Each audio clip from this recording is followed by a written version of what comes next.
नमस्कार, स्वागत है आपका ITNO स्वदेश पर। आप देख रहे हैं मिड कैप शेयरों को लेकर हमारा खास शो मिड कैप मसाला और आपके साथ में हूं अभिषेक सत्यप्रथम। आज बाजार की नजर RBI की क्रेडिट पॉलिसी पर भी थी और जैसी कि सभी की उम्मीदें थी, 0.25% का रेट कट आया है, यानी कि रेपो रेट अब घट के हो गया है 6.25% से घटकर 6%। और RBI ने हालांकि महंगाई दर के अनुमान को भी थोड़ा ट्रिम किया है, GDP ग्रोथ के अनुमान को भी 0.2% नीचे किया है। लेकिन बाजार अब चूंकि मान के चल रहा था कि ये चीजें होने वाली हैं, रेट कट को लेकर एंटिसिपेशंस थी, तो ज्यादा कोई प्रभाव ऐसा पड़ा नहीं है। निफ्टी जिस लेवल पर था सुबह, ऑलमोस्ट उतनी ही गिरावट है, 100-1.25 अंकों के आसपास की। हाँ, निफ्टी बैंक थोड़ा सा नीचे इसलिए गया क्योंकि GDP ग्रोथ के अनुमान को RBI ने ट्रिम किया और ट्रेड वॉर एस्केलेट होने को लेकर कुछ कुछ आशंका भी उन्होंने जताई। तो इसके चलते हम देख रहे हैं कि 350 अंकों के आसपास की गिरावट निफ्टी बैंक में अभी भी है, लेकिन 50,000 के स्तर को होल्ड करने की कोशिश कर रहा है। ब्रॉडर मार्केट से भी आज संकेत कमजोरी के हैं, करीब 1900 शेयर कमजोर हैं, 700 शेयर आज मजबूती वाले हैं। और आज बाजार पर कमजोरी बनाने का जो काम कर रहे हैं मुख्यतः दो सेक्टर हैं, IT है, फार्मा है और इसके अलावा मेटल को भी देख सकते हैं। हालांकि फार्मा वाले जो स्टॉक्स हैं लोअर लेवल से थोड़ी थोड़ी रिकवरी की आपको कोशिश करते हुए दिखेगी, लेकिन IT का माहौल बहुत ज्यादा खराब है। 46,000 का IT इंडेक्स था जो कि गिर के हो गया है अब 32,000 के आसपास का, यानी कि ऑलमोस्ट 30% की गिरावट आ चुकी है। 20% हाई से करेक्शन ये माना जाता है कि कोई सेक्टर या कोई इंडेक्स मंदी में जा रहा है और IT तो अब 30% नीचे है। तो विजिबली साफ तौर पर उसमें कोई रिकवरी हम देख भी नहीं रहे हैं, लोअर लेवल से भी कोई बाइंग नहीं आ रही है। कल ओवरऑल बाजार का जब सेंटिमेंट ठीक था तो IT भी चल रहे थे, लेकिन वो जो तेजी थी वो सस्टेन नहीं कर पाई है। सवाल यह है कि ये जो हैंगओवर टैरिफ को लेकर है, क्योंकि चीन और अमेरिका सीधे सीधे टैरिफ वॉर को और बढ़ाते हुए दिख रहे हैं। अमेरिका ने चीन पर जो टैरिफ है उसको बढ़ा के कर दिया है 104%, यानी कि जो सामान चीन अमेरिका को भेजेगा, अमेरिका पहुंचने पर उसके दाम हो जाएंगे डबल, जो उसकी एक्चुअल प्राइस होगी, डबल से भी ज्यादा इनफैक्ट। तो ये देखिए अमेरिका के लिए भी चिंता की बात है, लेकिन चीन जो कि बड़ा एक्सपोर्ट हब है, मैन्युफैक्चरिंग हब है, उसके लिए भी तनाव की बात जरूर है। देखते हैं कि ये चीजें किस दिशा में आगे बढ़ती हैं, लेकिन निश्चित तौर पर ये बाजारों को रास नहीं आएगी। भारतीय बाजार जिनका ग्लोबल मैन्युफैक्चरिंग स्केल छोटा है, अमेरिका को अगर हम एक्सपोर्ट की बात करें, अमेरिका की टोटल जरूरतों का हम 2.8% ही वहां पर एक्सपोर्ट कर रहे हैं, तो ऐसा कोई खास लिंकेज नहीं है। बट अगर सब गिर रहे हो, अगर ग्लोबल रिसेशन की चिंता हो, तो आप अछूते नहीं रहेंगे और वही चीज हम बाजार में भी देख रहे हैं। हालांकि आज थोड़े संभलते हुए बाजार जरूर दिखे हैं। देखिए दो खेमे बटे हुए हैं, IT, फार्मा, मेटल, जिनका ग्लोबल लिंकेज है वो कमजोर हैं, लेकिन दूसरी साइड अगर आप देखेंगे तो हमारे जो कंजम्पशन वाले जो शेयर हैं वहां पर आपको मजबूती दिखेगी, क्योंकि कंजम्पशन सीधे सीधे प्रभावित होती है RBI की दरों से। RBI की दरें अगर सस्ती होती है तो ऑटो की बाइंग होता बढ़ जाएगी, रियल एस्टेट के लिए पॉजिटिव हो जाएगा। इसके अलावा जो कंजम्पशन वाले FMCG वगैरह चीज़ें आपके पास ज़्यादा हो जाएगी तो आप वहाँ खर्च करेंगे, तो सीधे सीधे डायरेक्ट लिंकेजेस हैं। तो ये चीज़ें हैं, लेकिन इंडेक्स पे आपको क्या ट्रेड लेना है ये समझने की कोशिश करेंगे अपने एक्सपोर्ट से। कल बाजार बंद है, छोटा वीक है, अगला हफ्ता और छोटा है। इसके बीच में जरा आपकी रणनीति समझते हैं और अपने एक्सपर्ट को जोड़ते हैं। हमारे साथ जुड़ गए हैं मोतीलाल ओसवाल फाइनेंशियल के रुचित जैन। रुचित जी, बहुत शुक्रिया आपका समय देने के लिए, स्वागत है आपके ITNO स्वदेश पर। रुचित जी, क्या सलाह आप देंगे? मतलब कौन, ना तो सपोर्ट्स काम कर रहे हैं कई बार, ना तो रेजिस्टेंस काम कर रहे हैं, हालांकि आज दोनों बचे हुए हैं। आप बताइए कि जो बचा हुआ 3 घंटे का सत्र है उसमें क्या करेंगे? एक बार अपना हम म्यूजिक ऑन कर लेते हैं, उसके बाद आपसे चर्चा की शुरुआत करेंगे। तो लाइए 3 घंटे का ट्रेड।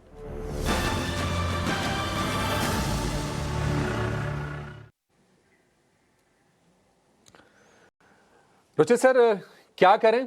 100 अंक नीचे निफ्टी, टेंशन टला नहीं है और हम ये जरूर देख रहे हैं कि जो 21,750 के लेवल देखे, शायद ये लग रहा है कि अच्छा वो फिलहाल के लिए पक्का वाला सपोर्ट हो गया है।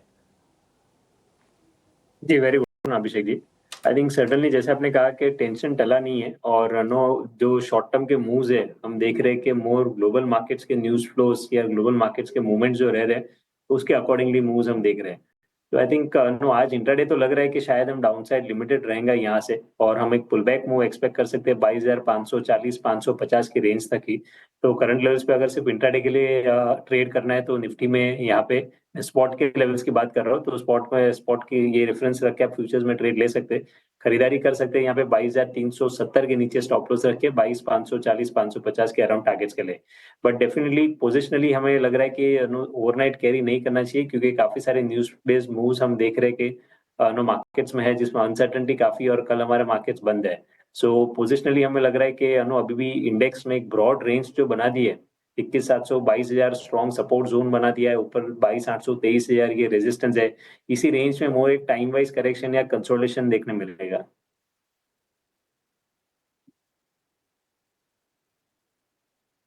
ये करीब करीब 1000 पॉइंट की रेंज आप मान के चलिए निफ्टी में पोजिशनल व्यू पर। लेकिन दो चीज़ें बहुत पते की कही और जी ने, एक तो ये कि आप ओवरनाइट पोजीशन लेके मत जाइए, वो इसलिए क्योंकि रिस्क है, और उस रिस्क को लेकर रातों की नींद क्यों हराम करनी।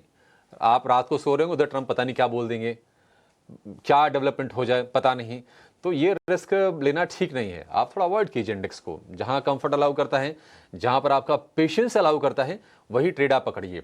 इंडेक्स को लेकर यह व्यू हो गया कि यहाँ से आप 100-150 पॉइंट के मौके देख सकते हैं, बट एक रेंज में है, थोड़ा सा रिस्की ट्रेड हो सकते हैं। रुचि जी, फिर ये बताइए कि अगर मान लीजिए किसी को स्टॉक्स में ट्रेड करना हो, इंडेक्स अवॉइड कर देना हो, क्योंकि आज कुछ चीज़ें और साफ हो गई। हम ये कह रहे थे कि नहीं, कंजम्पशन ठीक है, बैंकिंग ठीक है। आज आरबीआई ने भी थोड़ी मुहर लगा दी कि अच्छा ठीक है, 0.25% रेट कट और ले लो। थोड़ी सी हो सकता है कि डिसबर्समेंट बढ़ जाए इन सेक्टर्स के लिए, और लोग बाय भी करें ये तमाम गुड्स। अब आपके ट्रेड्स कौन से सेक्टर्स हैं फिलहाल? तो अभिषेक जी, क्रूड ऑयल के प्राइसेस देखेंगे रिसेंटली तो काफी शार्प फॉल हुए हैं। ब्रेंट क्रूड आज 61 के नीचे भी गया है। और तो इसीलिए हम जब स्टॉक स्पेसिफिक अप्रोच रख रहे हैं, तो थोड़े से दो तरीके के स्टॉक्स देखते हैं जो थोड़े डिफेंसिव नेचर में हो, जैसे एफएमसीजी स्टॉक्स में आज मूवमेंट है, या फिर ये फॉलिंग क्रूड के जो बेनिफिशियरीज रहते हैं कि क्रूड ऑयल के नीचे जाने से जिन कंपनियों के इनपुट कॉस्ट कम हो जाती है, तो आई थिंक वैसी कंपनीज को हम देख रहे हैं कि जहाँ पे बाइंग के मौके ढूंढे। सो ये सब सिनेरियोज में क्या, वॉलेटिलिटी में भी वहां पे प्राइस वाइज करेक्टिव फेजेस काफी लिमिटेड रह गए। सो मिड कैप स्पेस में से कैस्ट्रॉल एक ऐसी कंपनी है कि जहाँ पे नो फॉलिंग क्रूड की क्लियर बेनिफिशियरी है, कि क्योंकि इनका रॉ मटेरियल ही इतना, रॉ मटेरियल जो आता है वो क्रूड ऑयल के प्राइसेस कम होने से उनका इनपुट कॉस्ट कम होता है। और टेक्निकली भी हमने देखा कि स्टॉक में डाउनसाइड काफी लिमिटेड लग रही है, स्टॉक अपने सपोर्ट्स के आसपास ही ट्रेड कर रहा है। सो कैस्ट्रॉल में आज खरीदारी करने की सलाह दूंगा। करंट लेवल्स पे अगर फ्रेश बाइंग करनी है तो 191 के नीचे स्टॉप लॉस रखे, और ट्रेडिंग के पर्सपेक्टिव से 206 के अराउंड के टारगेट्स एक्सपेक्ट कर सकते हैं।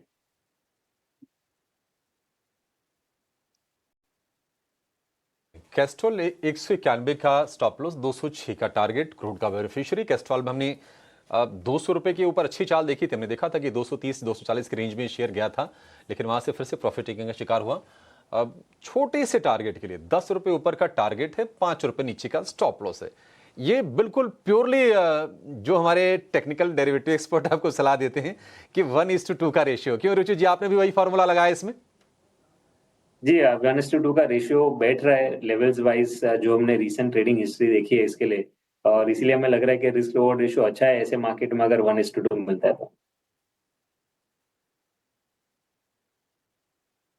ठीक है। रुचि जी, एक पर्सनल सवाल पूछूं आपसे? बिल्कुल। देखिए, कई बार क्या होता है ना कि हम टीवी पर बोलते हैं, वो कई बार वक्तव्य अलग होते हैं, और कई बार हमारे मन में तमाम सवालों के जंजाल चलते रहते हैं। आप भले ही डेरिवेटिव के माहिर खिलाड़ी हैं, लेकिन आप तो बाजार पर भी बड़ी अच्छी पैनी नजर रखते हैं, और आपसे तमाम लोग पूछ भी रहे होंगे फोन करके, कह सकते हैं कि बिहाइंड द स्क्रीन, कि भाई क्या करें, ले लें क्या, अब तो काफी गिर गया मार्केट, पोजिशनल बाय कर लें क्या, 5 लाख रुपए पड़े हैं लगा दें क्या। आप उनको कैसे गाइड कर रहे हो? हमारे दर्शकों को भी अपने इंटेलिजेंस का फायदा दो आप। जी अभिषेक जी, सिर्फ गाइडेंस नहीं, मैं एक स्ट्रेटेजी मैं खुद के अकाउंट में भी फॉलो कर रहा हूँ, या खुद पर्सनल इन्वेस्टमेंट के लिए भी फॉलो कर रहा हूँ, मैं वही बता दूंगा। सो दैट जी। ऐसा ना हो कि मैं सिर्फ बिहाइंड द सीन्स लोगों को कह रहा हूँ और मैं खुद नहीं कर रहा हूँ। सो जो falling market current levels, currently जो हमने मार्केट में गिरावट देखी है, लगभग 26,000 के हाईज निफ्टी में बने थे। 26,000 से हम 22,000 22,500 की रेंज में आ चुके हैं। और हमें पता है कि यूजुअली जब बेयर मार्केट्स ऐसे होते हैं या जैसे बड़े करेक्शंस होते हैं, तो नेक्स्ट लेग ऑफ जो बुल मार्केट आता है उसकी तैयारी या उसके लिए खरीदारी ऐसे मार्केट में करेक्शन के बाद ही की जाती है। बट लेकिन जो शॉर्ट टर्म के अनसर्टनिटीज है आइटम, वो शॉर्ट टर्म के अनसर्टनिटीज डेफिनेटली स्टॉक स्पेसिफिक रहने वाली है। सो मैं फिलहाल क्या कर रहा हूँ, जो इंडेक्स के ईटीएफ्स है, जैसे निफ्टी 20 है, निफ्टी के ईटीएफ्स है, उनमें खरीदारी मैंने पर्सनली भी मैं कर रहा हूँ कि जहाँ पे नो आप हर मंथली एक एसआईपी कर सकते हैं इंडेक्स ईटीएफ में। और जब भी ऐसे बड़े करेक्शन आते हैं तो लोअर लेवल्स पे आप लमसम एडिशन करने को देखिए या अपने एसआईपी के अमाउंट बढ़ाने को देख सकते हैं। सो आई थिंक ये करंट लेवल्स पे काफी बेहतर स्ट्रेटेजी हो सकती है अगर आप नो mid to long term strategy तो मिड टू लॉन्ग टर्म के लिए देख रहे हो तो। अब मार्केट जब रिकवरी होगी, जब कंफर्मेशन होगा कि हाँ जो भी वर्स्ट था ये सब न्यूज फ्लोज को लेके, टैरिफ को लेके वो सब सेटल डाउन हो रहा है और मार्केट्स अपना वर्स्ट फेज देख चुका है, जब रिकवरी होगी उसके बाद कौन से सेक्टर्स में लीडरशिप आती है, कौन से सेक्टर्स आउट परफॉर्मर के साइंस देते हैं, फिर आप स्टॉक स्पेसिफिक अप्रोच रख के अपने पोर्टफोलियो में वो स्टॉक्स ऐड करने के लिए बाद में देख सकते हैं। बट फिलहाल टाइम बिंग आई थिंक ये बहुत अच्छा टाइम है कि जहाँ पे आप इंडेक्स के जो ईटीएफ्स है, सो ईटीएफ्स बिल्कुल आपको मिरर करेगा जो इंडेक्स के रिटर्न्स देंगे। सो अगर यहाँ से इंडेक्स में ऑलरेडी हम 26,000 से 22,000 पे आ चुके हैं तो डाउन साइड मुझे नहीं लगता कि प्राइस वाइज बहुत ज्यादा रहेगा। हाँ, आपको टाइम वाइज करेक्शन रह सकता है, तो जितना टाइम वाइज करेक्शन में आप ग्रेजुअली ईटीएफ्स में एसआईपी करेंगे या ग्रेजुअल बाइंग करेंगे उतना आपका कॉर्पस बढ़ेगा और फिर जब वो अप ट्रेंड रिज्यूम होगा तो आपको बड़े कॉर्पस पे अच्छे रिटर्न्स बन सकते हैं। सो जैसे मैंने कहा कि मैं जस्ट डिस्क्लेमर दे दूं, ये स्ट्रेटेजी इस तरीके की स्ट्रेटेजी मैं खुद अपने अकाउंट में भी फॉलो कर रहा हूँ कि जहाँ पे मैं इंडेक्स के ईटीएफ्स में खरीदारी करंट लेवल्स में मैंने की है।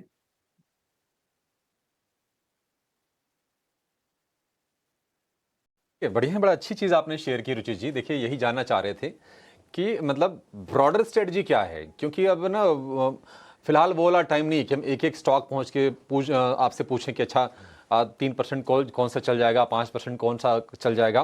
तो आपने कहा कि निफ्टी 20 या फिर निफ्टी ईटीएफ, ईटीएफ यानी कि एक्सचेंज ट्रेडेड फंड, और 20 मतलब कि बेंचमार्क ट्रेडेड स्कीम, ये होता है 20। एक और कंफ्यूजन दूर कीजिए फिरोज जी, ये निफ्टी ईटीएफ में और निफ्टी 20 में फर्क क्या है? देखिए ट्रैक तो दोनों ही इंडेक्स को कर रहे हैं, इन दोनों में फर्क क्या, कोई फर्क भी है क्या? नहीं, दोनों एक ही है। एक्सचेंज ट्रेडेड फंड्स रहते हैं जिनका एक प्रोडक्ट है ये निफ्टी 20। सो आप जो निफ्टी 20 में खरीदारी करेंगे, सो बेसिकली वो एक टाइप का ईटीएफ ही है। सो निफ्टी 20 प्रोडक्ट का नाम है, but it is a type of ETF only. हाँ ठीक है, क्लियर हो गया। आप अगर थोड़ा रिस्क भी कम लेना चाह रहे हैं और डाइवर्सिफिकेशन का आपको फ़ायदा चाहिए, तो आप जो पैसे लगाते हैं ये ईटीएफ्स के ज़रिए, दरअसल ये उन्हीं स्टॉक्स में ही जाता है।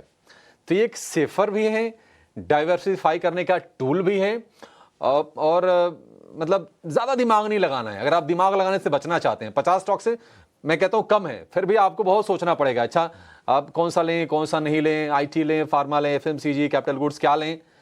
बढ़िया तरीका है निफ्टी 20 में, आप निफ्टी ईटीएफ में आप पैसे लगाइए। मिड कैप के कुछ तेजी वाले शेयर में जरा स्क्रीन पर लेकर आऊँगा।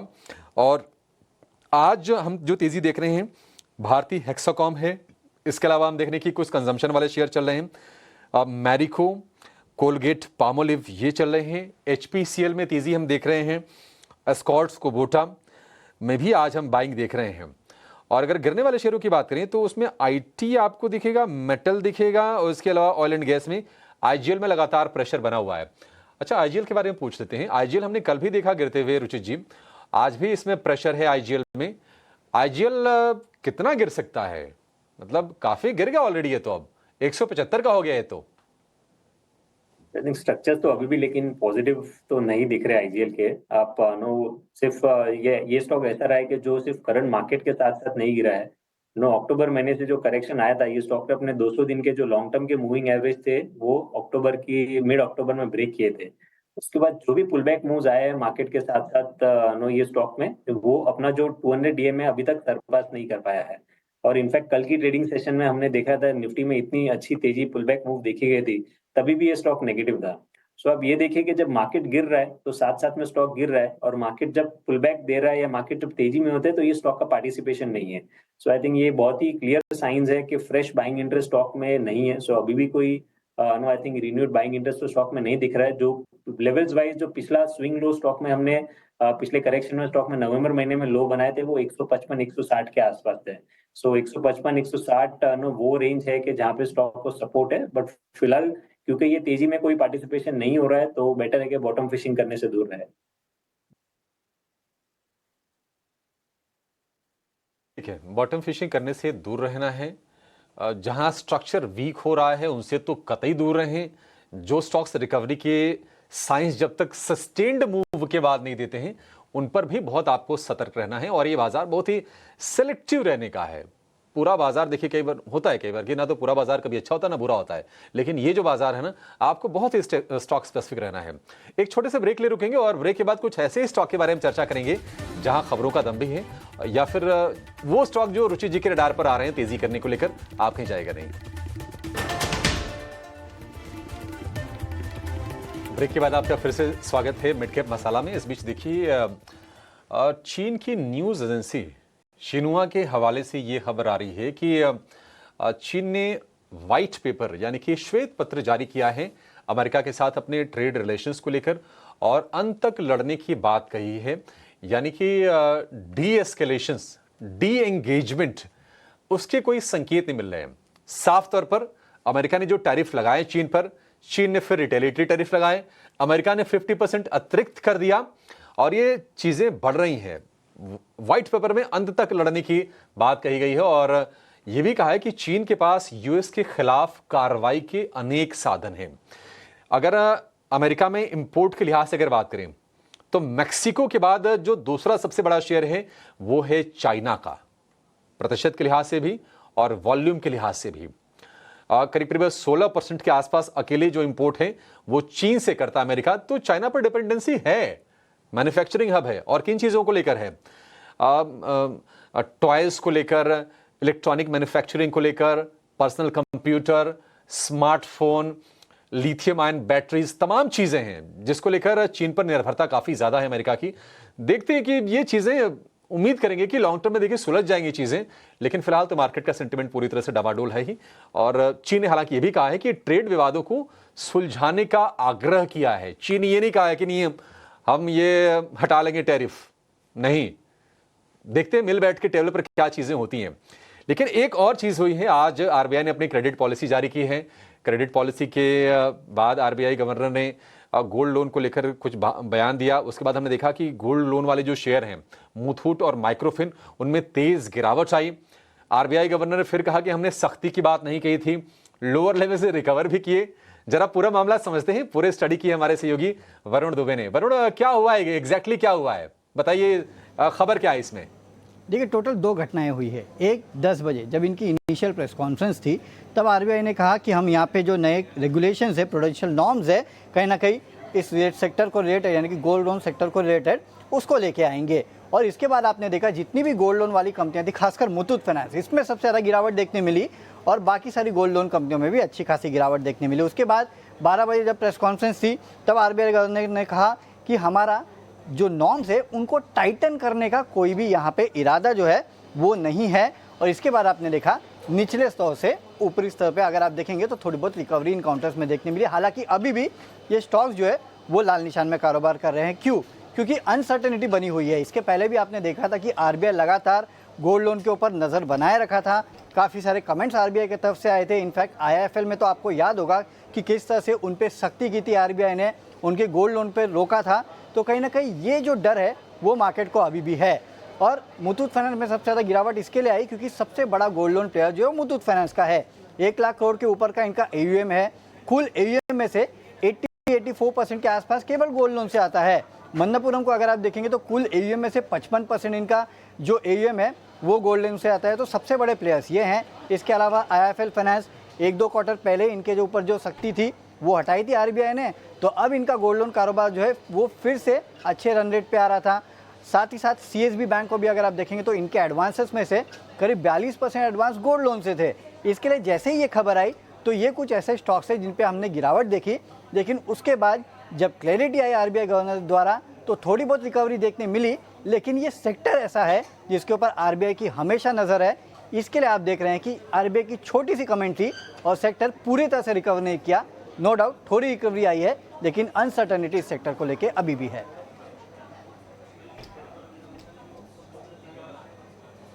ठीक है, अनिश्चितता है। जब तक पूरी तरह से क्लैरिटी नहीं आ जाती, अनिश्चितता रहेगी। हालांकि अगर हम ये गोल्ड लोन वाली कंपनीज की बात करें, मुथूट और मणप्पुरम, ये बाजार के टर्मोइल में इतने शिकार हुए नहीं हैं। पिछले महीने अगर यानी कि मार्च की अगर हम बात करें तो दोनों के दोनों शेयरों ने अपने 52 वीक हाईज पर ये पहुंचे थे। अगर हम मुथूट की बात करें तो करीब 2400 का भाव हो गया था। मणप्पुरम की बात करें करीब 240 रुपए के आसपास का प्राइस था इसका। तो आप देखेंगे महीने भर में ऐसा कुछ ज़्यादा डैमेज नहीं हुआ है, और वो इसलिए नहीं हुआ है क्योंकि अगर मान लीजिए सोना अगर महंगा होता है, सिंपल भाषा में समझ लीजिए, ये कंपनी करती क्या है, सोना लेती है, उसके बदले लोन देती हैं। सोना अगर महंगा होता है तो सोने की वैल्यू बढ़ती है, तो लोग सोचते हैं कि अच्छा बाकी किसी चीज़ की बजाय सोना रख के लोन ले लेते हैं। तो ये सारी चीज़ें हैं। अब देखते हैं कि रेगुलेशन क्या आता है, थोड़ी क्लैरिटी आ जाएगी, उसके बाद इस पर आगे चर्चा करेंगे। लेकिन एक बार टेक्निकल व्यू ले लेते हैं मुथूट फाइनेंस और मणप्पुरम। रुचि जी, कोई स्ट्रक्चरल आपको डैमेज तो नहीं दिख रहा भाव में ना? स्ट्रक्चरल डैमेज तो नहीं है फिलहाल, बट लेकिन नो फिर भी मार्केट्स को एक चीज बिल्कुल पसंद नहीं रहती है, वो है अनसर्टनिटी। सो आई थिंक जब भी ऐसे न्यूज फ्लोज अनसर्टन रहते हैं कि आने वाले नियर फ्यूचर में क्या न्यूज फ्लोज आएगी, एक्चुअली क्या स्टेप्स आरबीआई एग्जैक्टली लेगा, तो आई थिंक तब तक फ्रेश बाइंग इंटरेस्ट स्टॉक्स में आना थोड़ा सा डिफिकल्ट है। सो फ्रेश बाइंग करने की सलाह तो नहीं रहेगी करंट लेवल्स पे, बेटर है कि थोड़ा वेट एंड वॉच अप्रोच रखें। ठीक है, वेट एंड वॉच अप्रोच आपका होना चाहिए स्टॉक्स में भी और मार्केट में भी। ठीक है, यूरोपियन बाजार में कल हमने रिकवरी देखी। आज काफ़ी भारी गिरावट पर शुरुआत हुई है। डेक्स करीब 2.5% नीचे है, फुट्सी में भी उतनी ही गिरावट है, कैक में करीब 3.25% के आसपास गिरावट है। तो जो मेजर इंडाइसेस हैं यूरोप के वो कमज़ोर हैं। हालांकि अगर आप देखेंगे डाउ फ्यूचर तो जो नरमी रह गई है सिर्फ 10 अंक की रह गई है, रिकवरी बड़ी स्ट्रांग है। नैस्डैक फ्यूचर बाकायदा 40 अंक ऊपर कारोबार कर रहा है। तो यूएस में रिकवरी आ रही है, लेकिन देखिए ना तो देख के इसको खुश होना है, खुश तो नहीं होना है। अगर रिकवरी आ जाए पता नहीं कल को अगले 2 घंटे बाद क्या न्यूज़ आए और क्या कुछ हो जाए, ये स्थिति है। लेकिन अगर हम बाजार की बात कर लें, आप देखिए निफ्टी इस वक्त थोड़ा शांत अवस्था में है। 100 अंकों की ही गिरावट है, उतनी ही गिरावट है, पिछले आधे घंटे से कोई चेंज नहीं है। निफ्टी बैंक में थोड़ा सा सुधार आया है लोअर लेवल से। अब जो कमजोरी है वो है 300 अंकों के आसपास की, 50,200 के आसपास निफ्टी बैंक आपको कारोबार करता हुआ दिखेगा। और कंजम्पशन वाले शेयरों में आज बाइंग आपको देखने को मिलेगी। नेस्ले, एचयूएल, टाइटन, हीरो मोटो, टाटा कंज्यूमर, टॉप 5 जो गेनर्स हैं वो सारे के सारे आपको कंजम्पशन वाले स्पेस से हैं। चलिए अब ये जान लेते हैं कि आपके लिए ऑप्शंस में ट्रेड के मौके कहां बनेंगे। लेकर आएंगे ऑप्शंस के चैंपियन को।